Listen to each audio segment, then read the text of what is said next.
Assalamualaikum warahmatullahi wabarakatuh.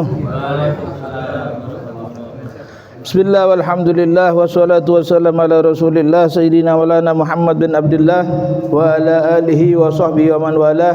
Rabbi israh li sadri wa yassir li amri wahlul 'uqdatam min lisani yafqahu qawli. Subhanaka la ilma lana illa ma 'allamtana innaka antal alimul hakim. Amma ba'du. Hadirin jam'iyah Tahlil Ar-Rahman yang dirahmati Allah Subhanahu wa taala. Syukur alhamdulillah di malam hari ini Allah Subhanahu wa taala masih mentakdir kita dalam keadaan sehat walafiat sehingga kita bisa menghadiri acara rutinitas kita, yaitu membaca Yasin dan tahlil yang pahalanya diperuntukkan untuk semua daripada orang tua yang telah mendahului kita. Semoga bacaan tahlil dan Yasin ini diterima oleh Allah Subhanahu wa taala, wabil khusus kepada keluarga daripada Bapak Abdul Halim yang akan menjadikan bacaan Yasin dan tahlil ini diangkatnya derajat orang tua yang telah mendahului kita, diampuni semua dosanya oleh Allah Subhanahu wa taala, yang pada akhirnya kita berharap semoga semua daripada orang tua kita yang telah mendahului kita masuk ke surga Allah Subhanahu wa taala. Amin amin ya rabbal alamin. Hadirin yang dirahmati Allah Subhanahu wa taala, seperti biasa setiap daripada majelis Yasin dan tahlil, setelah membaca daripada Yasin dan tahlil diadakan kajian, yaitu mengkaji, mempelajari, memahami daripada hadis Nabi Muhammad SAW yang ditulis oleh Sayyidil Habib Umar bin Muhammad bin Salim bin Hafid bin Syah Bagar bin Salim. Kebetulan urutannya di malam hari ini sudah berada pada urutan ke-21. Bunyi daripada hadisnya yaitu Rasulullah sallallahu alaihi wasallam bersabda, qala Rasulullah sallallahu alaihi wasallam, da' ma yaribuk ila ma la yaribuk. Hadisun sahihun rawahu Ahmad wan Nasa'i wa Tirmidzi.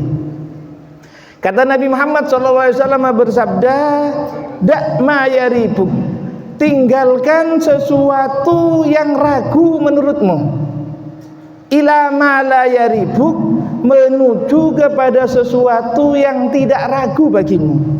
Artinya ketika kita menghadapi semua daripada permasalahan hidup ataupun apapun yang kita hadapi, ketika hati kita masih ragu, kata Nabi Muhammad SAW, hendaknya kita tinggalkan. Kita ambil yang yakin, kita ambil yang mantap bagi diri kita. Sebenarnya hadis ini, kata para ulama, Al-Imam Nawawi, beliau menyatakan hadis ini sebenarnya disampaikan oleh Nabi Muhammad SAW.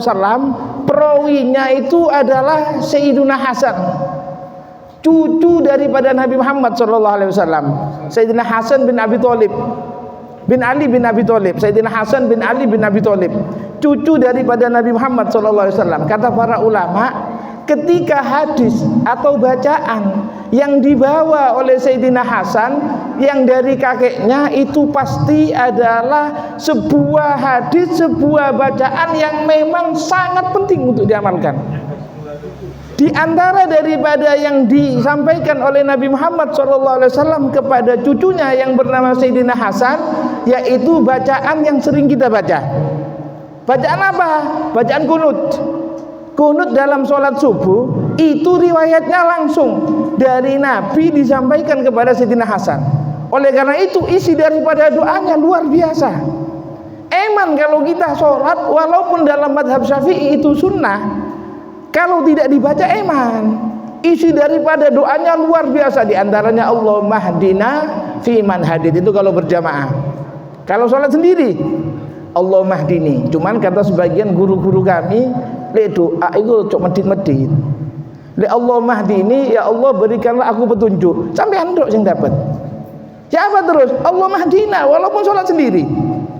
Kita niatkan, ya Allah berikanlah petunjuk kami. Kami itu siapa?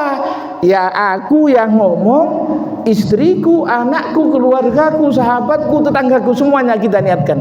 Oleh karena itu sebagian salaf kalau doa itu tidak mau membaca doa untuk orang satu, untuk dirinya sendiri tidak mau. Kenapa? Diumumkan untuk semuanya, supaya semuanya dapat.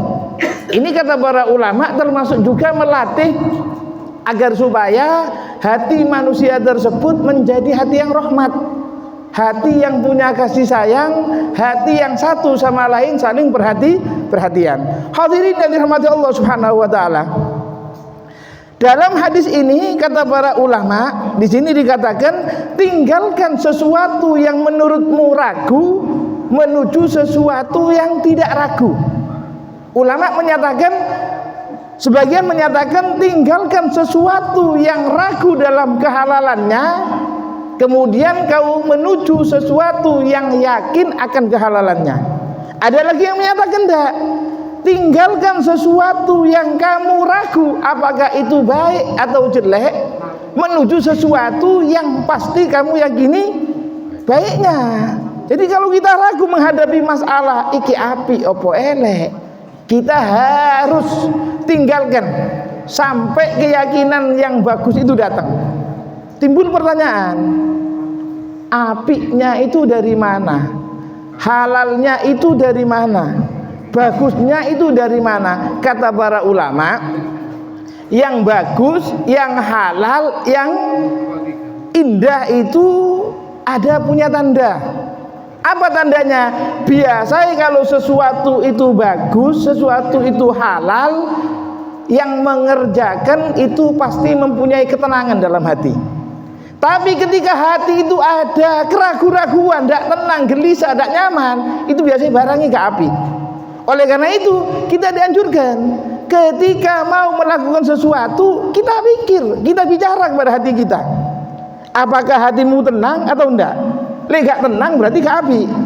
Kalau hatinya tenang, itu berarti menunjukkan bahwasannya perbuatan itu adalah perbuatan baik, pilihan itu adalah pilihan yang baik. Hadirin yang dirahmati Allah Subhanahu wa taala, hadis ini memberikan pelajaran bagi kita. Satu, al-mu'min yabta'idu an mawatini raibati wasyakki. Seorang mukmin yang sejati itu hendaknya menjauhi segala sesuatu yang ragu. Segala sesuatu yang meragukan jangan pernah dikerjakan, karena itu pasti akan membawa kepada kejelekan, kepada penyesalan dan lain sebagainya. Ini yang pertama. Yang kedua, al-mu'min yataharral halal fi jamil umur. Orang yang beriman itu hendaknya perhatian kepada yang halal di semua urusannya, kabeh. Lebih-lebih kata para ulama, kalau itu ada sangkut pautnya dengan sesuatu yang halalnya, itu ada sangkut pautnya dengan makanan. Kenapa? Karena Nabi SAW juga bersabda, kullu lahmin nabata min haramin fannaru aula bihi. Setiap daging yang tumbuh dari sebab daripada perkara atau makanan yang haram, maka neraka yang layak baginya untuk ia tempati. Oleh karena itu jangan, kalau yang haram jangan pernah didekati. Bahkan ada satu cerita, ini lupa saya, kitabnya lupa, cuman saya ingat betul cerita itu. Apa? Ada seorang ulama besar terkenal, orangnya luar biasa alimnya, hebat.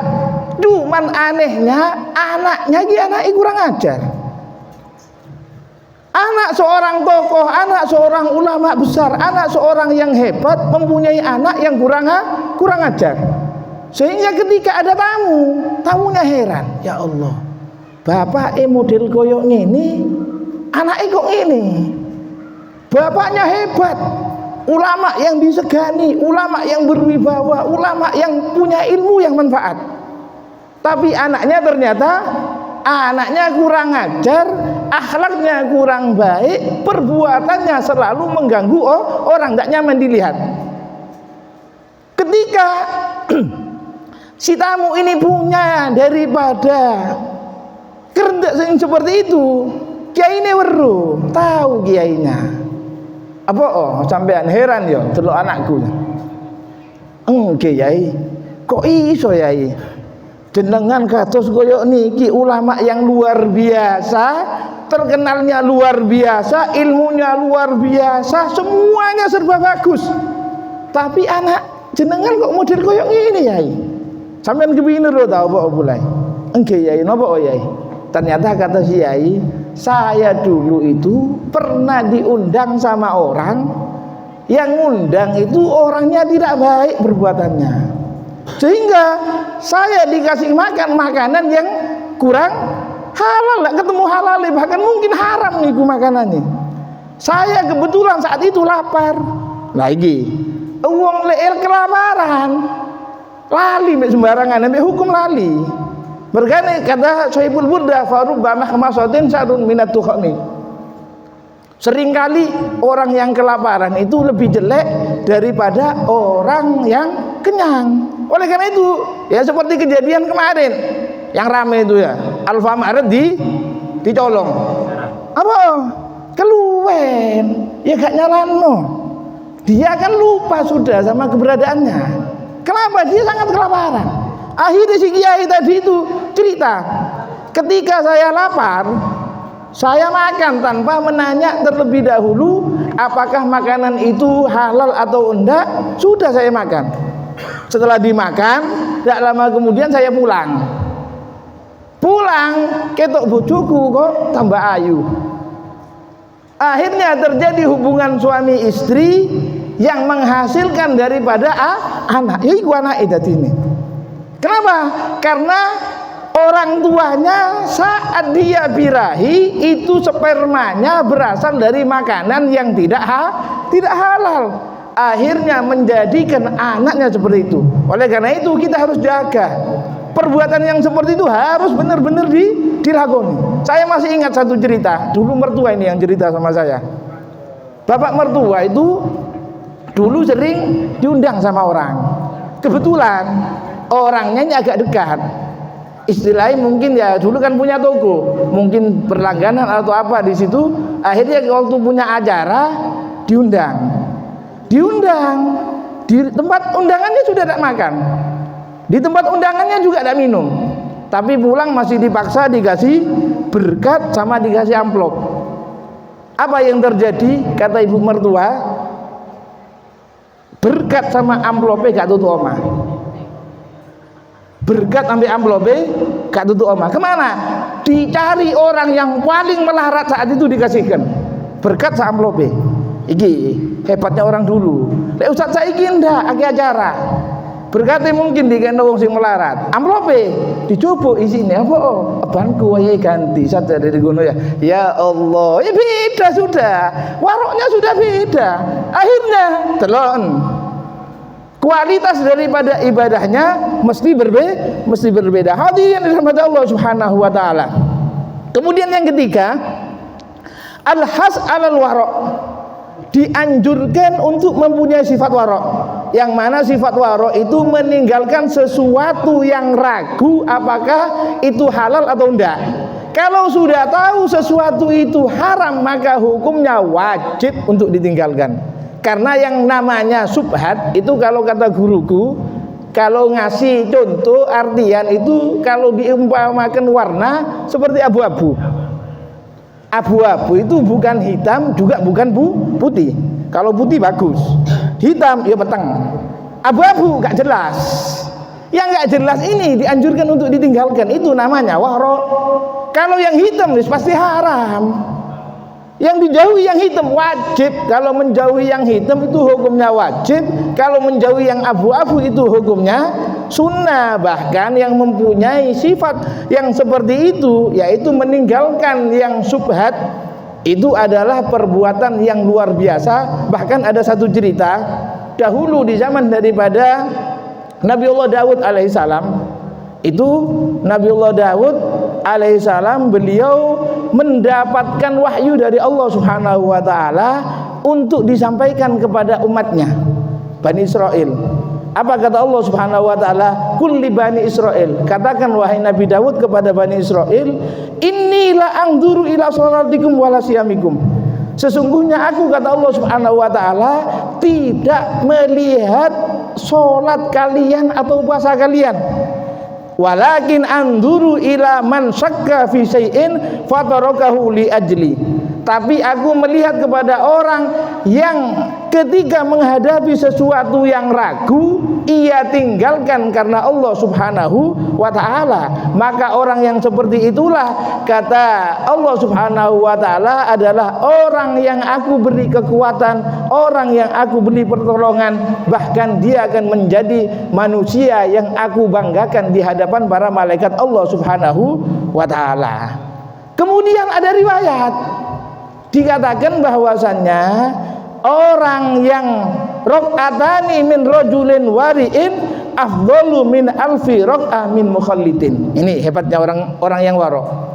2 rakaat dari orang yang mempunyai sifat warok itu jauh lebih utama daripada 1000 rakaat orang yang semerawut, orang yang tidak punya sifat warok. Oleh karena itu tidak bisa kita bandingkan sholatnya kita yang termasuk daripada orang yang masih kurang perhatian dengan kewaroan dengan sholatnya mereka orang-orang yang khusus yang waroknya lebih tinggi, itu sholatnya jauh lebih bernilai di sisi Allah Subhanahu wa ta'ala. Sampai-sampai ada satu cerita sebagai penutup. Ini cerita ini rotok lucu, cuman mungkin tidak bisa dipraktekkan. Apa? Karena tidak sama. Diceritakan bahwasanya Sayyidina Umar bin Khattab itu beliau menyatakan kunna nadruku tis'a a'syarul halal makhafata an naqa fil haram. Kami meninggalkan 90% dari perkara yang halal karena khawatir terjerumus kepada yang haram. Ini Sayyidina Umar.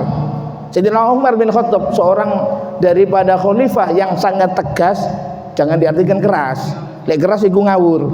Tapi kalau tegas memang tepat sasaran ya. Sayyidina Umar itu beliau menyatakan, aku tinggalkan 90% dari perkara yang halal, khawatir terjerumus kepada perkara yang haram. Bahkan diceritakan Sayyidina Umar ketika diangkat sebagai khalifah. Sayyidina Umar diangkat, di bahasa saiki diangkat menjadi presiden. Sayyidina Umar setelah meninggalnya Sayyidina Abu Bakar, kan yang menggantikan khalifahnya adalah Sayyidina Umar. Ketika Sayyidina Umar itu diangkat menjadi khalifah, beliau mempunyai istri, diantaranya istri yang sangat cantik. Bojone Sayyidina Umar payu. Akhirnya apa? Ketika diangkat menjadi presiden, fatallaqaha, diceraikan langsung oleh Sayyidina Umar. Iki istrinya diceraikan, cuma gak duwe bojo berarti. Enggak. Ya, Sayyidina Umar istrinya bukan satu. Ini jenengan mau diceraikan buyar, Pak. Langsung enggak ada ya. Sayyidina Umar enggak. Istrinya kan enggak satu. Sehingga ya apa? Diceraikan itu istrinya yang paling cantik. Kenapa alasannya? Makhafata an nusyira alaihi bi syafa'atin fi batilin fayuti'aha wa yadlubu ridhaha. Karena aku khawatir suatu saat istriku akan meminta kepadaku sebuah urusan yang aku tidak bisa menolaknya. Ini sampai koyo ngono Sayyidina Umar. Yang ditalak, yang dicerai istrinya yang paling cantik. Kenapa? Kalau perempuan itu cantik, kata para ulama, biasa iku memang rodok soro kandhanane. Berkane sing joko-joko iki lek kate rabi. Nah, ya itu biasa, sehingga benar. Apa? Itu termasuk Imam Ghazali kan juga menyatakan pasti terbenak dalam hatinya sing ngenteni aku dik coba sik akeh itulah.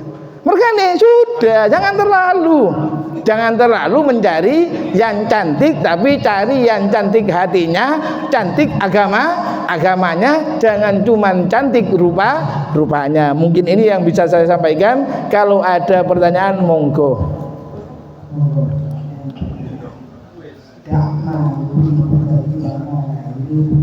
Tinggalkan kamu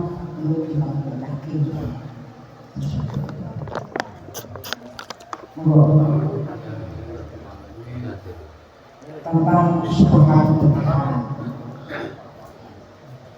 Aku yang lain tentang fikih, tentang sholat, Foto antum semua kafir iya. aku. Monggo.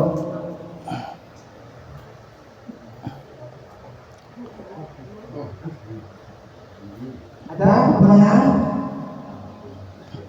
Mungkin berhubungan dengan saya tadi. Kemarin Pak Edi bertanya, gimana kok saya menjalankan sholat? Sengaja atau tidak sengaja? Apa yang harus dilakukan? Ternyata pertanyaannya sama bukan bukan. Nah, sekarang monggo dengan yang belum tahu, belum tidak usah malu, karena malu nanti tidak ketemu dengan jawabannya. Monggo. Yang mau tanya monggo, jangan ragu-ragu.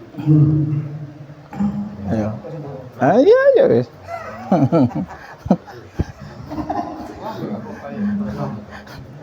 Kalau berkata sholat, kalau berkata wudhu atau berkata monggo, berkata jenis gimana? Pertanyaan.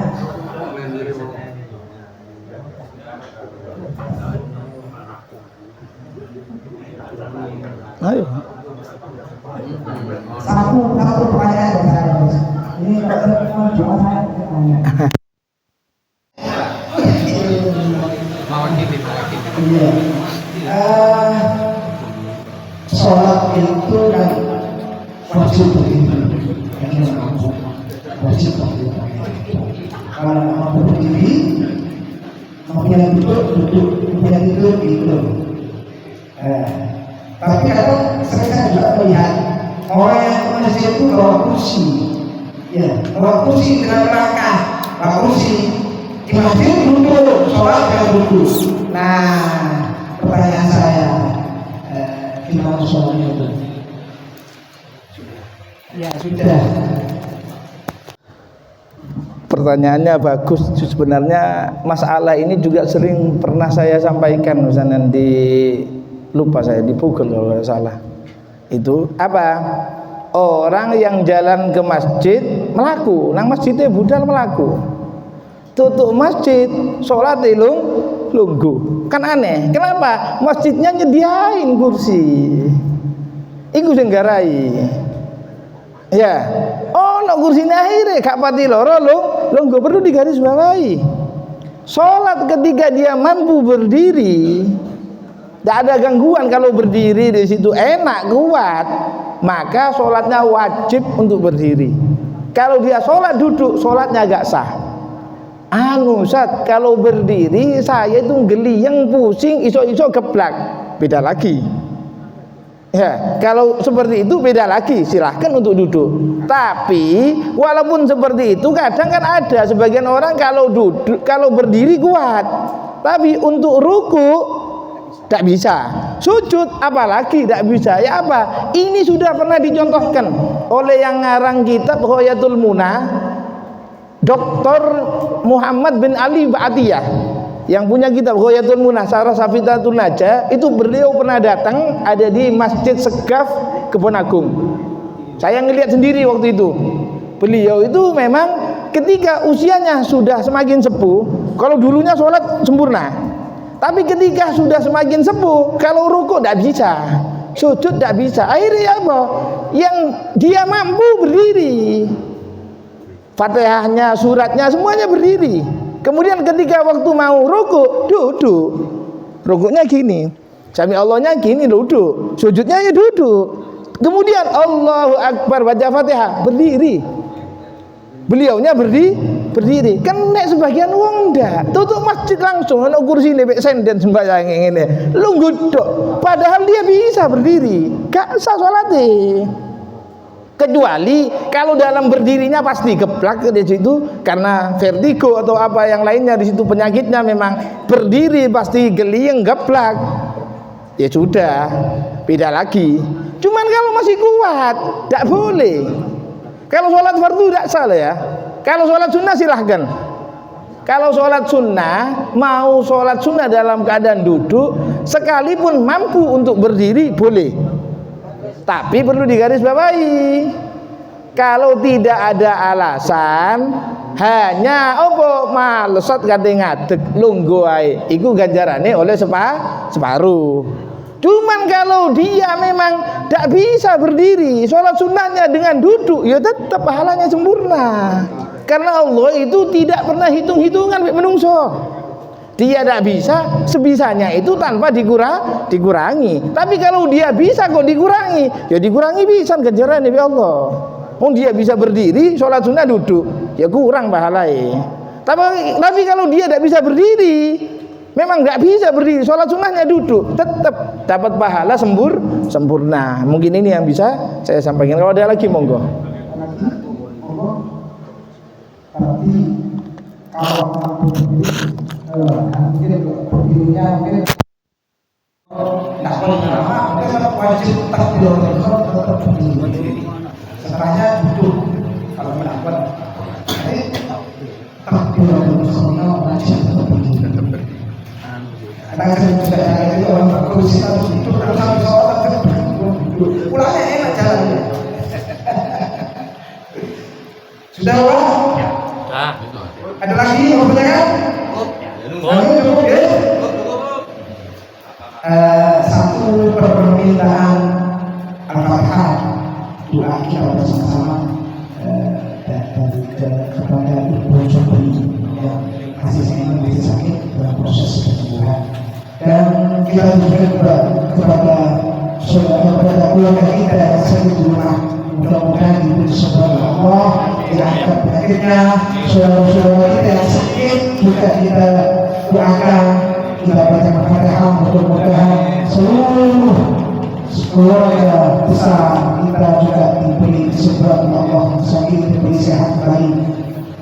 Alhamdulillah, al-Fatihah.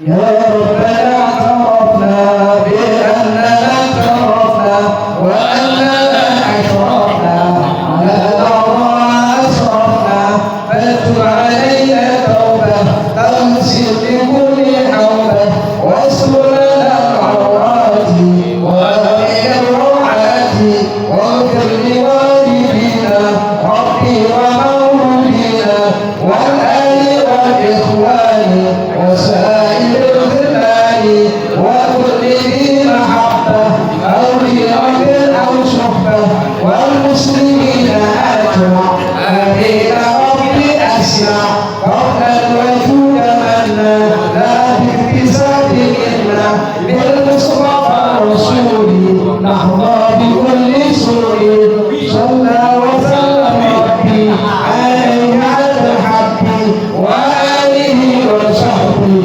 عدد والحمد لله بالبدء والثناء. الفاتحة.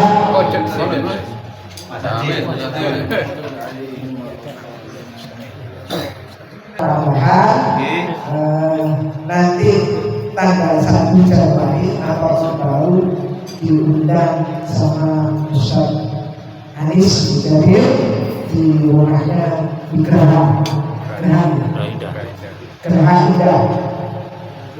Ini semua anggota yang hadir diundang Ustaz Anis tanggal 1 Januari di Geraha Indah, Kamis malam Jumat sebelum di rumah Bapak Danu. Nanti di rumah Bapak Danu itu tanggal 8. Ini tanggal 1, seminggu sebelum di rumah Bapak Danu. Karena Indah mau nanti diundangkan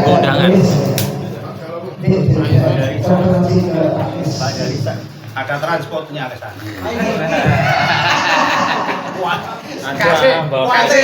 Kasih jamnya dari akeh. Dalam kasih.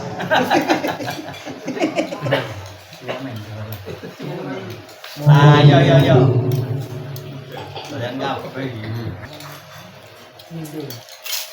Gimana mandar Kak ngatin kok deh.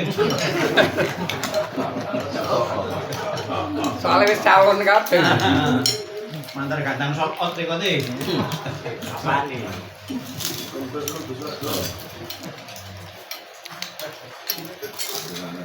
Sing tasik mau jadi pada ngopi mau gue tampil teman-teman. Kayak terbuka Pak RT aja. Macam mana nih kalau di kopi nanti?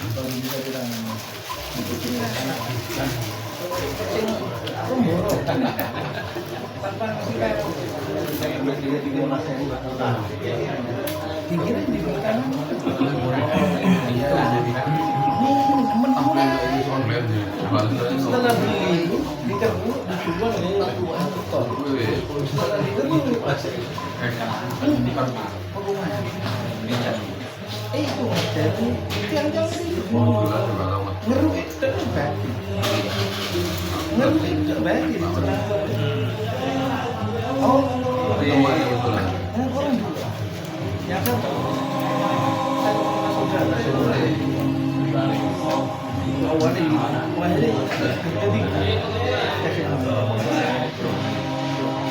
Bukan jawab. Krimis untuk